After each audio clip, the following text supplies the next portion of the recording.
इस वीडियो में हम बेनिफिशियरी फंड ट्रांसफ़र या डीबीटी डायरेक्ट बेनिफिशियरी ट्रांसफ़र के बारे में कुछ महत्वपूर्ण बातें समझेंगे कि किन किन बातों का अध्यापकों को टीचर्स को ध्यान रखना है डायरेक्ट बेनिफिशियरी ट्रांसफ़र या डीबीटी करते हुए। तो सबसे पहले हम यहाँ ये जानेंगे कि हमें लॉगिन कहाँ से करना है। यहाँ जो लॉगिन लिखा हुआ है यहाँ से हमें लॉगिन नहीं करना है, कुछ चीज़ें यहाँ से करते हैं। हमें जो लॉगिन करना है वो यहाँ से करना है, बैंक डाटा अपलोड से हमें लॉगिन करना है। जैसे ही हम बैंक डाटा अपलोड को क्लिक करते हैं तो कुछ ऐसा इंटरफेस खुल के आ जाता है। इसमें टीचर लॉगिन पर हम जाते हैं और जैसे ही टीचर लॉगिन पर जाते हैं तो कुछ ऐसा फिर हमें इंटरफेस मिलता है। यहाँ डीबीटी पे हमें क्लिक करना है, फिर अपना रजिस्टर मोबाइल नंबर डालना है, वेरीफाई करना है, वेरीफाई के बाद ओटीपी पे क्लिक करना है और यहाँ ओटीपी सेंड वाला ऑप्शन ऊपर आ जाता है, सेंड ओटीपी सक्सेसफुली। इस ओटीपी को हमें यहाँ भर देना है।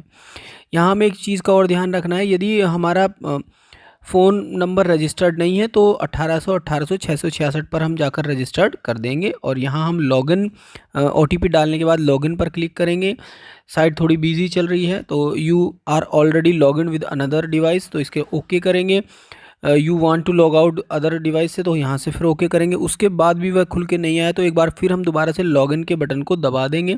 तो जैसे ही लॉगिन के बटन को दोबारा दबाएंगे तो फिर you are already logged out with another device, you want to log in, you have log out successfully, do you want to continue login, यानी कि आप इसमें कंटिन्यू करना चाहते हैं तो यस कर देते हैं। तो इस तरह से तो हम टीचर लॉगिन करके पहुंच जाते हैं। टीचर लॉगिन के द्वारा इस तरह से जैसे हम लॉगिन करते हैं तो फिर ऐसा इंटरफेस खुल के हमारे सामने आ जाता है।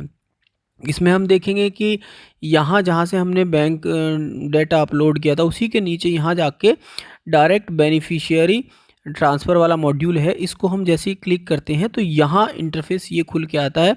तो यहाँ के बाद हम देखते हैं कि वो टीचर वेरिफिकेशन वाला आ नहीं रहा है।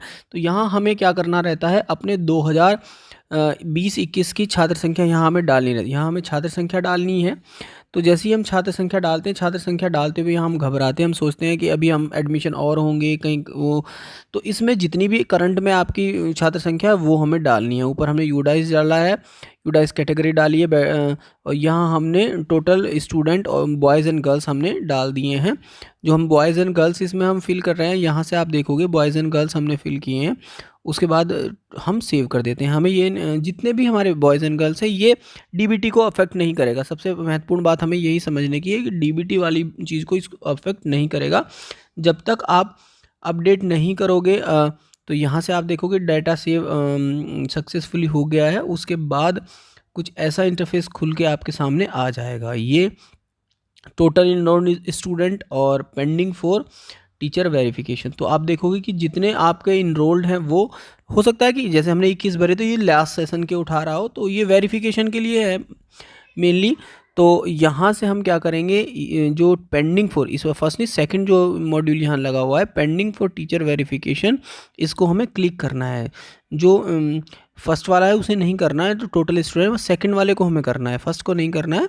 यहाँ हम देखेंगे सेकंड वाला जो है पेंडिंग फॉर टीचर वेरिफिकेशन, ऊपर ही मॉड्यूल है पेंडिंग फॉर टीचर वेरिफिकेशन। ये तो इनरोल वाला है फर्स्ट, यहाँ से हमें क्लिक करना है। तो जैसे ही हम इस पर क्लिक करते हैं 15 के ऊपर जाकर तो फिर इस तरह से खुल के हमारे सामने आ जाता है। तो आप यहाँ देखोगे इस तरह का इंटरफेस है। इसमें डिस्ट्रिक्ट और ये सारे जो फील्ड ग्रे हो रहे हैं, student list of DBT pending for verification bye teacher, ये वाली लिस्ट दी गई है।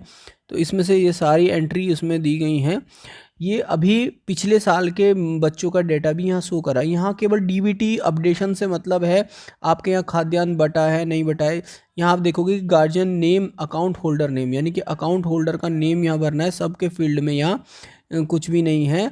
कुछ के फील्ड में अकाउंट नंबर भरे हुए हैं, कुछ के फील्ड में नहीं भरे हुए हैं, कुछ के बैंक के नाम भरे हुए हैं, कुछ के नहीं भरे हैं। तो ये वेरिफिकेशन करते हुए इस डेटा को हमें कंप्लीट करना है। तो यहाँ से हम नीचे से स्क्रॉल करके इधर जा रहे हैं तो आप देखोगे कि यहाँ आ रहा है कि student Aadhaar status not verified है और अपडेट।